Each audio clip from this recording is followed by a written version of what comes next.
Hi, good evening.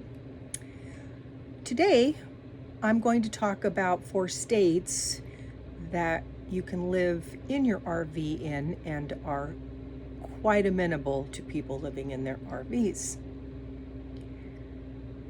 These are states that you can easily set up residency if you would like to have that option. Not everybody you can travel in that state, but it's also helpful if you're in an RV and you don't have a home, a sticks and bricks, or an apartment or something like that in another state. If you get pulled over by the police for any reason, they're going to want to see your ID. They're going to want to know that you have a place to live, and it just puts you in a much better situation.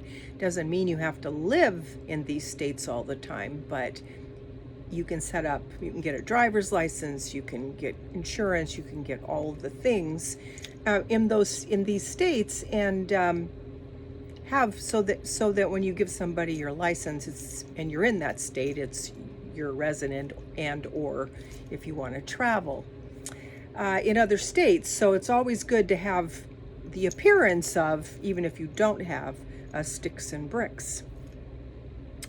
And when I say easiest states, what I'm meaning is low registration rates, lots of RV parks, and nice weather generally. The first is South Dakota, believe it or not. South Dakota is a common domicile state, and it's super easy for someone in an RV to request residency in the state, because you only need to stay over one night in order to be a resident of South Dakota. That makes it, of course, very interesting and easy to get residency. And they have low registration fees. And also another thing when you're traveling is you need to have you may need to have a mail forwarding mechanism in place. And South Dakota particularly makes it very easy to do that. There are 2 mail forwarding places in South Dakota. One's called America's Mailbox. So your important papers, you can have those forwarded to you in that state quite easily.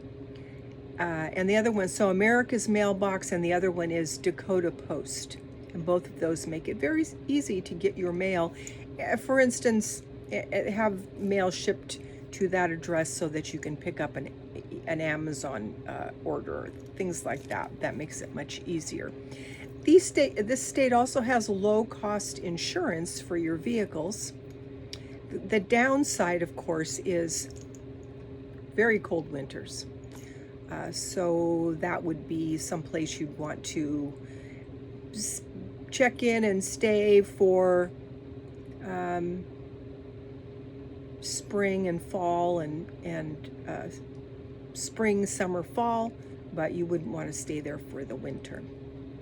They have 0 income tax, and vehicle registration per year is $120 to $750 depending upon your vehicle. So quite reasonable. And they have a large amount of long-term campground access. However, staying in campgrounds is quite expensive, and unless you have a very large income, you're not going to be able to afford to go from campground to campground. And there are also campground memberships that you can get and really cut down on the price of all that, but you have to look at each one of those separately and decide if, based on what you need, one of those campground memberships would be helpful to you and save you money in the long run. Number 2 on the list of states would be Florida. Florida is surprisingly uh, quite affordable, although less affordable than South Dakota. 0% income tax. The first year of registration for your vehicle is $400, and thereafter the renewals are $27 to $60. So it starts out high, but then it goes down. And they have a lot of long-term campground access. The winters are, of course, mild. Spring and fall are fairly mild. However, I'm hearing a lot of people that I know that live there and are saying that Florida, the summers are longer and they're getting hotter. And so there are a lot of people who live there for a long time. There's a guy I listened to about the economy. His name's Michael Bordenero, and he has a condo in Florida, in Miami, and one in Northern California. I don't know if it's a condo in Northern California, but it doesn't make any difference. And he splits his time between those two. And he's saying that the weather in Florida it stays really, really hot for up to maybe 5 months out of the year. And he thinks that it's getting hotter. So he's lived there for a long time.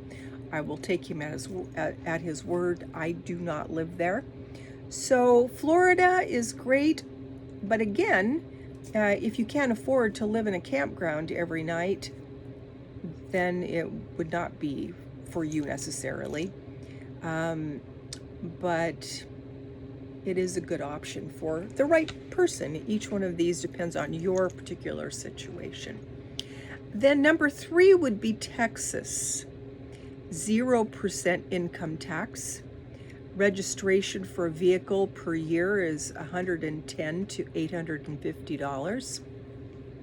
It's actually much cheaper in the state that I live in, but surprisingly. High campground access, mild winters, or mild weather in spring and fall and winter, although the summer heat in Texas is pretty intense. And Texas has a lot of intense storms. I have a friend, I'm originally from California. I lived there, born and raised, lived there 50 years.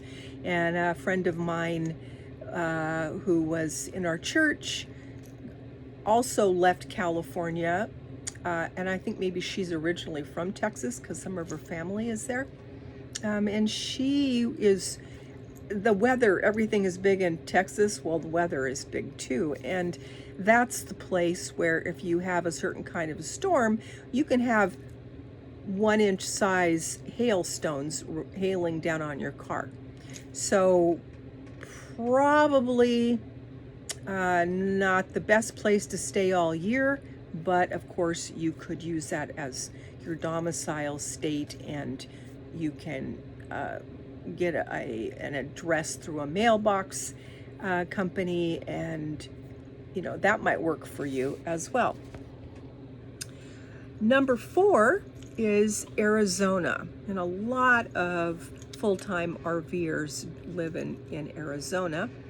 However, they have a 2.5% income tax.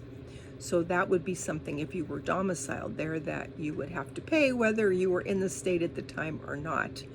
Registration for car or any kind of vehicle starts at $250 and is up to $2,000 per year. So that's expensive.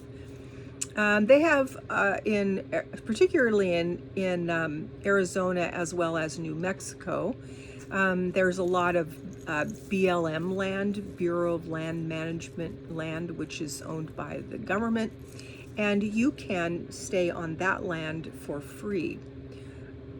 And I think that depending upon the land, you might have to move after 2 weeks. I think that's the thing on most of that kind of land. And in Arizona, of course, mild winters and then very hot summers, which of course Arizona is famous for. So again, not some place that you can stay year round. Most people in that live in Arizona for part of the year then go to higher elevations to get cooler weather. And there are mountains around Arizona, so you can go up and avoid the heat. And I want to mention California. Not that it's a great place to live in an RV, but it's often a place, because of the weather, that people think of as, oh, I'd like to live in California. Well, it's not, right now especially, it's really not amenable to RVs. There are not that many campgrounds if you can afford to stay in a campground every night. And if you're in an RV, you have to be very careful where you park, because RVs, like trailers, campers, vans, all those things, they're quite noticeable. You can't, if you're sitting on the street and you have anything on the outside that looks out of place, the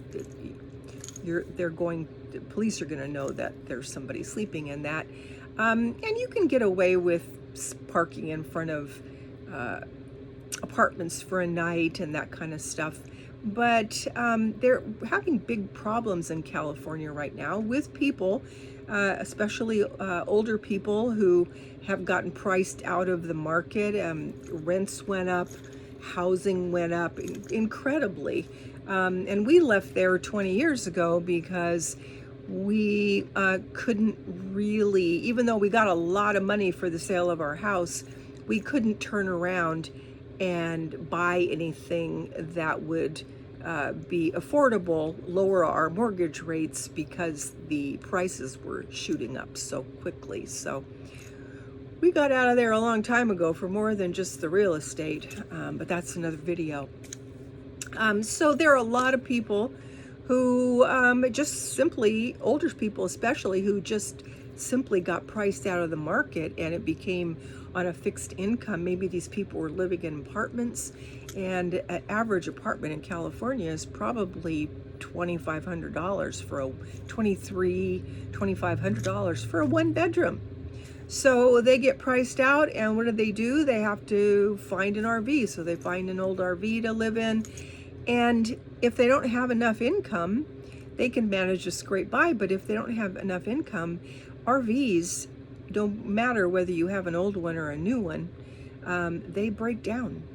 And honestly, you'd think you'd buy a brand new RV and it would not break down for a long time, but they do. And so if you're older and you're on Social Security and you didn't have that much to pay for an apartment, and then you get an RV, you're just going to be fixing stuff in the RV all the time. And you have not only the inside with refrigerators and generators and those sorts of things, but then also there's the motor and the transmission and gasoline and all those things.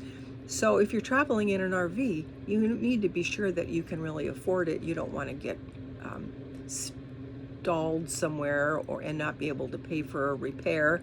If you're in an RV, you should have I would say a $10,000 to $20,000 emergency fund. And there's two ladies. One's Carolyn's RV Life, and then Pamela Madore. And both of them in this past year have spent $9,000 on their RVs. Pamela's RV is a little newer. Carolyn's is older.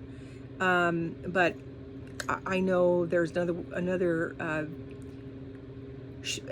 channel I watch sometimes called Turn It Up World or something like that, and they have a brand new RV, and they've had problems with it. A lot of it's still under warranty, but you wouldn't think they would have any problems, and they're having problems with their RV. So it doesn't matter, old or new, you're going to have problems. Back to California again.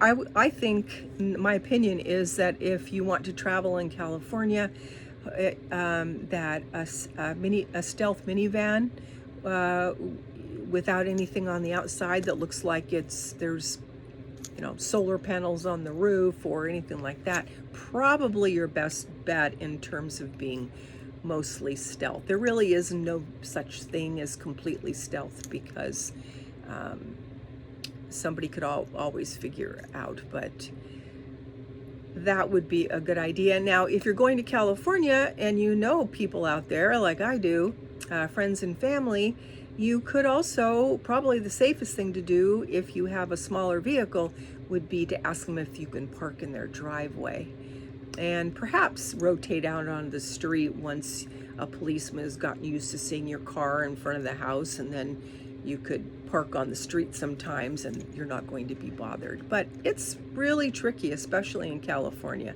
People are not happy about all of the cruddy RVs. And that's another thing, at RV parks, if your RV is more than 10 years old, there are a lot of RV parks that won't let you park there, period, end of story, no matter how nice it looks. So you have to keep your RVs in really good shape. And I've had a list of people who said, oh, well, I don't wash my van. I want it to look cruddy so it doesn't attract a lot of attention. And my opinion is, no, you keep your car shiny and beautiful and in perfect condition so that the police don't think that it's derelict in some way, because that draws their attention. That's my video for today. I will see you tomorrow with another one. In the meantime, take care, God bless, and I will see you on the next one. Bye-bye.